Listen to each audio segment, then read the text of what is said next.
Hello, welcome to this video. Thanks for tuning in. Sharing in this now moment with myself, with one another. Whew, that is bright. This morning where I am, the sun is shining, the weather is sweet. Makes me want to move. It's one of those mornings. So I'm going to do a little, just want to talk a little bit about synchronicity, and then I'm probably going to go into some light language and some, just kind of go into flow. I want to talk about synchronicity because oftentimes I've been finding more and more that I've been working with beautiful starseeds and light workers, aka human beings existing together now on planet Earth in this amazing time to co-create together and come into a unification with our individual ascension journey, so to speak, and our own individual creative tactics, so to speak, tactile functions. I mean, I meet so many different people who have so many different gifts, and sometimes we get hung up on one particular thing. And I've talked about this before, that oftentimes we're here to bring many things to the table. So I was reminded that to share with everybody that sometimes we have dreams or we have synchronicities that happen. And let me go backwards just for a moment. Most of the time, so I just jumped right into it. Did I even say thanks for tuning in and my intention is the highest levels of love light? Well, it is, and thank you. What happens is sometimes we get caught up in nitpicking things and going, well, what does that mean? And getting hung up on the details. And I've been very guilty of this at times. But we are constantly shifting. And as we constantly shift and change and evolve, so too do our symbols and synchronicities. They can grow with us. So what may have represented something at one stage of our life and development may not even have that same representation anymore, if that makes sense. So I want to just share one example, because oftentimes I will work with somebody or even have a conversation. I love to talk about these things outside of just these videos with people that I meet. And somebody will say, well, I don't have any synchronicities showing up in my life, or I only have this one. I only see numbers, or I only see this one particular animal always show up. Well, first of all, I want to say, nice job on recognizing, first of all, that those synchronicities are showing up, because that's really the first step, is acknowledging. And that, from my perspective, is really the first step in almost any of this work, the spiritual work, is acknowledging when we're experiencing something, when we're feeling something, when we're thinking about something, because it's when we don't acknowledge it that we get sucked into the, we don't get to experience it, so to speak. We're not acknowledging it, we're not therefore experiencing it from a conscious perspective sometimes. So it's unconscious. Certain things and habits and characteristics that we do or partake in are just that. They're unconscious habit patterns. And if we have the same song playing over and over and over again in our head, and we don't stop and go, why is this song playing in my head? Oh, I just watched a TV show and it was playing. Okay. Why do I want that song playing over and over again in my head? I'm going to take a moment to consciously say, I now clear these running programs from playing over and over again that is distracting me from the other synchronicities that I can be experiencing. It's that simple. Or it can be the flip side. I am hearing this song because certain words or lyrics of this song have or hold a deeper meaning. And it might be my higher guidance system that's trying to get me to listen. That makes sense. So it's either way, those examples are acknowledging what's playing in our heads. So that was one thing I wanted to bring up that's been kind of a ongoing subject. Sometimes I'll get asked, well, what does this dream mean? What does this represent? And I want to share also that our symbols are constantly changing. So if we're not paying attention to our dreams, then it's okay But are we paying attention to what's going on in our real world, our waking dream? Because this is like a waking dream sometimes, right? It is a waking dream. And the symbols that we are constantly being shown are there for us as a reflection back in our own awareness and consciousness. So the question is, are we consciously moving through our life, or are we just being unconscious and reacting to what is showing up for us? And then we allow those circumstances, people, places, or things to not be in our conscious interaction. Therefore, they don't necessarily hold the depth and meaning for us that they could, were we to recognize and acknowledge that those symbols are showing up for us for a reason. Or, as I've said in the beginning, to acknowledge that those symbols are even there. I love that. Sometimes I will have a certain song playing in my head and I won't even recognize until 3 days it's gone by. Now, not so much, but years ago. And I'd go, I've been hearing The Little Drummer Boy play in my head, which is a Christmas song that my grandmother loved. Now, let's break that down a little bit. I have other of my sisters that hear Christmas songs too. My friend Liz hears Silent Night. And that's her cycle or rhythm. Mine is Little Drummer Boy. And Cracklin' Rose by Neil Diamond. So why am I sharing this with you guys? Because it's important for us to start interacting with our environment and recognize that our environment is interacting with us. We can either be conscious about it and co-create that way, or we can let our environment rule us unconsciously, so to speak. So for me, if I hear Little Drummer Boy playing in my head, I'm recognizing that there's something that's cycling through right now. Pay attention. This has to do with Christmas, which to me is the Christed frequency. It has to do with the pineal gland. It has to do with higher knowing, right? It has to do with maybe an activation that's going on in my body physically with my pituitary or pineal gland. But it also has to do with my heart, because the Christed frequency to me is the heart. If I hear Cracklin' Rose, same thing. Heart is opening. You're having an expansion. The heart is cracking open. Eggs have been a big synchronicity for myself, as well as my sisters that I connect with, who happen to kind of be on the same wavelength as me. And what is an egg? It's the yolk. It's yolking together. It's cracking open to spill out, for example, of the heart frequency, which when we're in coherence looks like a rose, okay? Recognize, get on board, right? This diamond activation is happening again. It's happening now. You're on a train, all right? Entrain the brain to get back in alignment with the heart. Focus on the rose, that shape, the spiral, right? Recognizing that I'm hearing Christed, Christ has risen, right? The Christed frequency, we're rising. And I'm not making a reference right now to the being, Jesus Christ. I'm talking about the play on words around that energy. Because what I'm trying to get back to is symbolism. Getting out of this one-track mind, thinking that a symbol only means one thing. Because it means something based on the meaning that was assigned to it during that stage of our life, during that moment where we had that one perspective. But as we broaden our perspectives and as we expand, so too does the symbolism and the meaning behind it expand. We can take anything and shift it into the meaning and what it represents to us when we allow ourselves to play. And that something else is that inner child. So the egg, the yolking together, getting all of the nutrition that is held within the golden energy of the egg.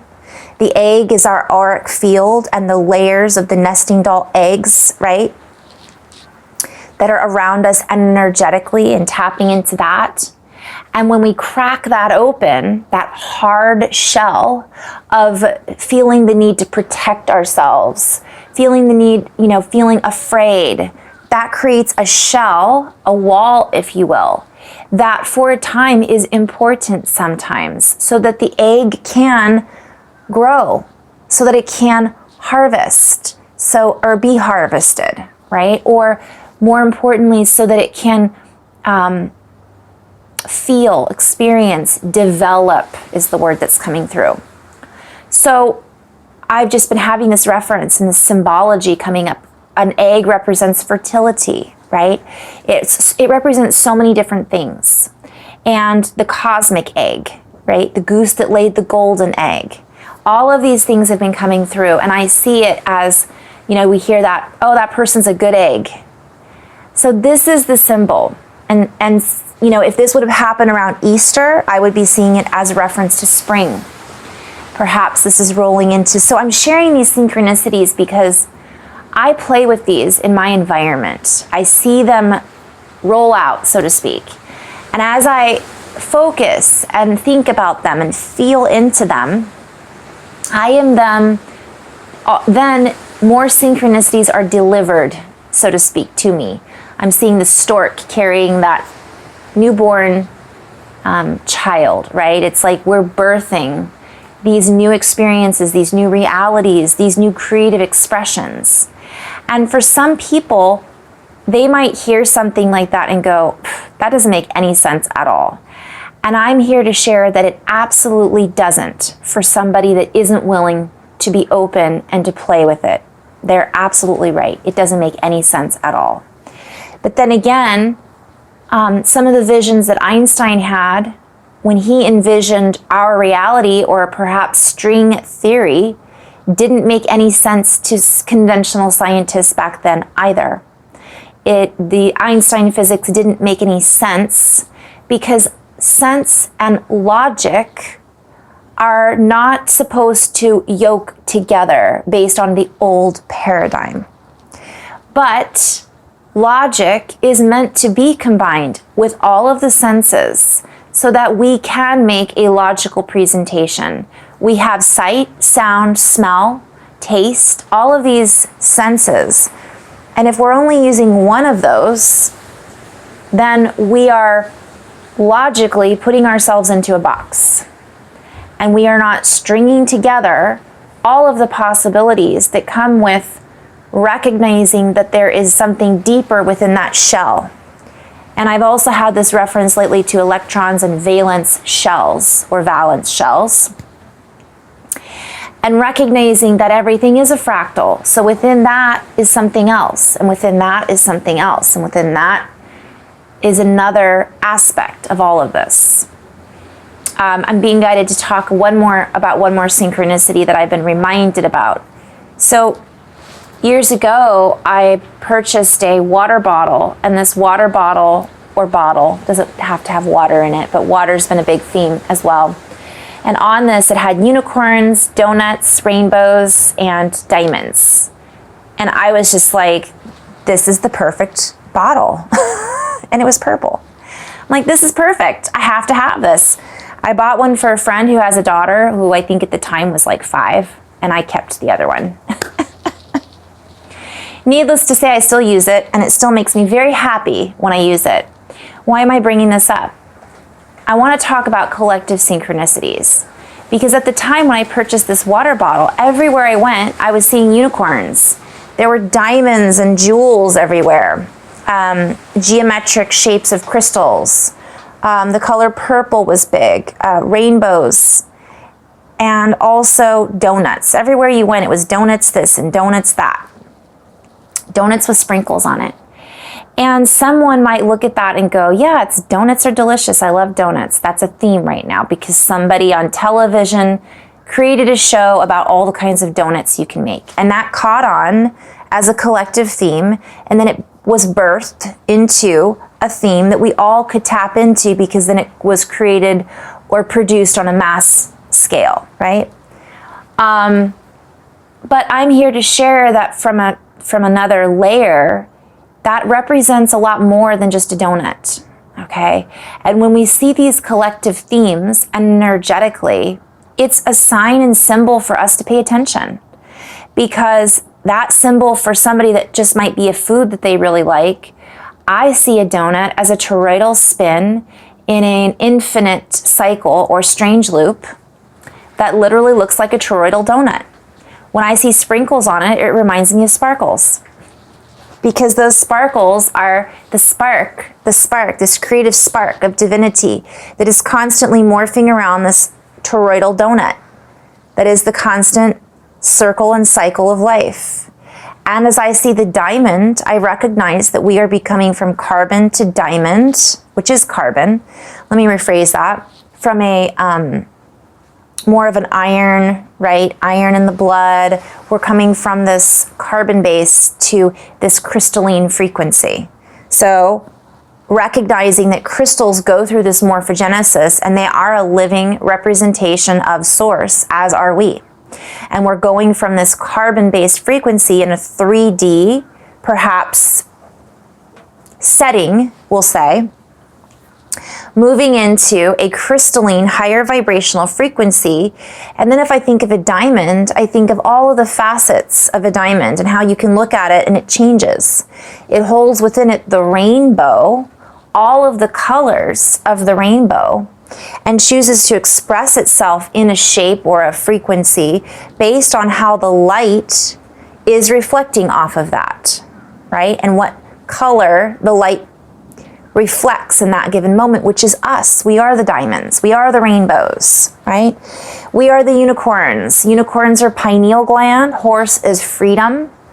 I have been dreaming and meditating and seeing horses lately, right? Which represents power, freedom. Horses can also connect with us through the heart. They can attune themselves to us, and we can attune themselves to them. That's why they're so powerful in use of therapy with people who have had any kind of trauma, children that have had trauma. Working with horses can be very powerful because that horse is a higher frequency being. You know, back before we had metallic boxes with wheels on it in cars, we rode on horses. And we developed a relationship with horses, and that horse walks on the land and became our conduit for our connection with Mother Earth. So a unicorn is just a higher representation of the pineal, but also can represent all of those other things. I'm sharing this in this way because this is important to see the symbols all around us. And if I'm seeing a symbol where it's everywhere and it's become trendy, it can also be utilized to recognize that this is a collective experience that we're all going through, right? And we could take so many of these symbols and literally use them for our own tools of expansion, just like a dream. If I dream about a horse, it's going to mean something different for me than perhaps my friend who dreams about a horse. Yet we can talk about this and yoke together our experiences in this dream journey to then say, oh, I didn't think about that before. I didn't realize that maybe this is why it's showing up for me. And now you telling me that has brought it into my awareness. And therefore, moving forward, it is expanding my not only interpretation, but perspective about what might be showing up for me in that journey. And that is what many of us are doing for each other, with each other. By us having these expansive conversations, it is broadening our perspective and assisting us in seeing more about ourselves, about our families, our friends, about Mother Earth. On that same note, so this is synchronicity, right? I'm giving you examples of how I utilize my world and environment to show me what I need to see. But vice versa, I am sending that out and it's reflecting back what I am experiencing in that moment. Because everything we do is connected. Like string theory, for example. And so as we share our experiences with one another, as we reach out and communicate with one another, we often realize that we are not alone. There are many, many, many of us who are experiencing things on many, many different layers, levels, and expressions. And the more we co-create and step away from the need to control someone else's synchronicities, to tell them this is what they have to get out of that symbol, the more we let go of this need to micromanage the macro and the micro. For the micro is in the macro, and vice versa, because it's all a fractal, right? It's all a holographic representation of a fractal. So once again, stepping out of this micromanaging allows us to see the bigger picture and to see all of the symbols that are showing up for us in dream time. But it does come back to us taking the time to acknowledge that this is what's going on. And I'm hearing feedback loop, right? It's looping back to feed us in that yoke, in that golden frequency, that those rainbow colors that each hold different tunes, musical notes, combine at different times to create chords of harmony. And where we're attuned to allows us to hear, taste, see, smell. I'm hearing olfactory senses then come on, turn on. And all of a sudden, the shell is cracked wide open. And we then hear this, my friend Candace was like, it's a cracking of a whip. My friend Kat was seeing the octopus, right? The kraken. I had this meditation a year ago, or several years ago, about the kraken. It's this beautiful whip that comes back around from different cycles and cracks and shatters our glass ceiling, so to speak, glass cage, right? Our glass coffin, Snow White, right? This recognition with the, we could go into so many different layers. I'm speaking in codes. I'm speaking in the codes that the universe is constantly providing us with. And so we are being invited to ask ourselves, are we allowing ourselves to play with those codes? Are we being rigid and not allowing the yoke to bring us into harmony and oneness? Or are we separate, right? It's okay to have boundaries, and it's okay to have our own unique individual expression separate from perhaps what our best friend or daughter or mother or father or family member are doing. Yet at the same time, we each hold within us pieces of the fractal, and we can each help each other to grow just by us holding space. And I'm being guided to talk a little bit about gold, because I see gold as a frequency. I see it as a sparkle. I see it as warmth, yet it also can be cold. It can be shaped and molded, yet it can also be fluid. So it represents many different aspects, and it's an element that is within all of us. So anyways, I could go into so many different, I'm seeing ABBA. There was like a record, ABBA Gold, right? And I see ABBA, backwards is ABBA. I'm having reference to chromosomes. I'm having reference to the DNA. I'm having reference to the cellular makeup of our bodies.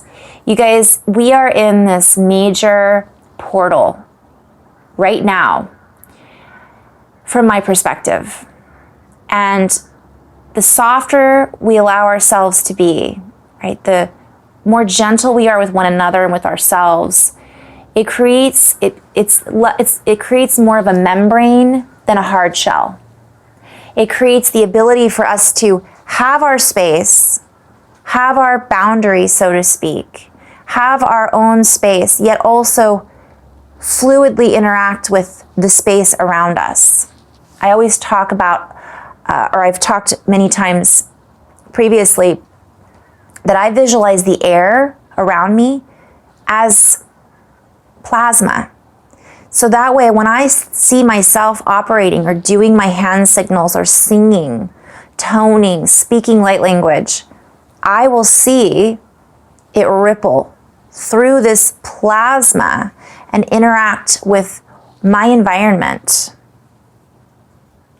in such a way that I feel that ripple. And it allows me to really commingle with all that I am in different fields, ways, different ways of utilizing frequency.